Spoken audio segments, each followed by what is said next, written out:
All right, everybody, gather round because what we're about to cook here is a heartwarming Massaman curry. The cut that we're going to be working with today is chuck from up around the shoulder region. It's a working muscle. You've got some good connective tissue in there. So when it's slow braised and cooked down, the mouthfeel, the texture, the flavor is phenomenal. If you can't get hold of chuck, something like beef shin, beef cheek would be a beautiful replacement for it. First things first, we're going to cook off the curry paste. A few tablespoons of oil. I've got 2 tins of the Massaman paste here. I'm doing a double batch. I've gone with 1.5 kilos of the chuck, about 1/2 kilo of potatoes. I'm going to try to really, bulk this out. Let's make a batch of it. You're going to be able to fit that in the pan. It all goes in the oven.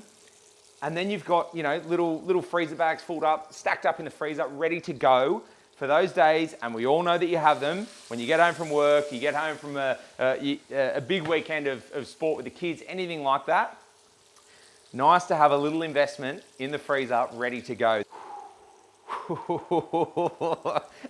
You just know, you already know it's gonna be good. And going with the beef, all right? So we're gonna drop the chuck in there.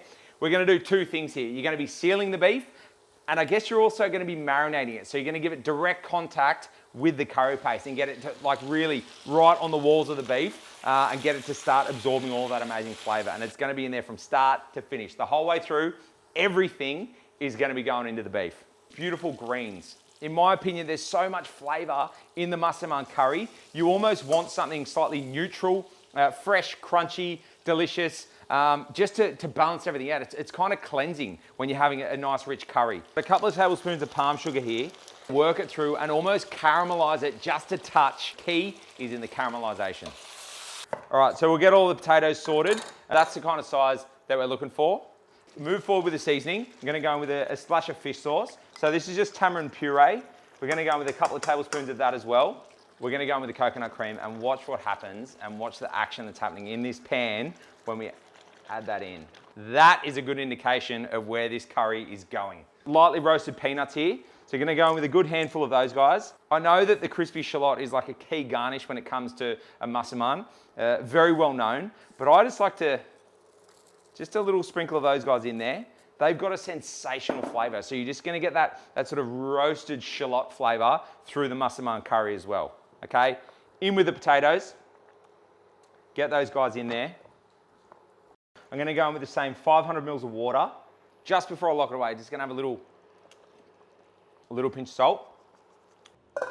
Lid on, in the oven, 160 for 3 hours. Let's go. Woo!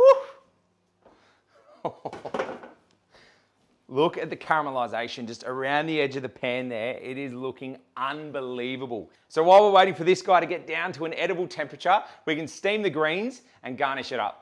All you got to do this weekend is set aside a little bit of time in the kitchen, get down to your butcher, have a chat, find a cut you've never worked with before. This Massaman curry deserves to be on every table in the country when it comes to winter. Sit down with your friends and enjoy it and celebrate how fortunate we are to have some of the most incredible produce in the world.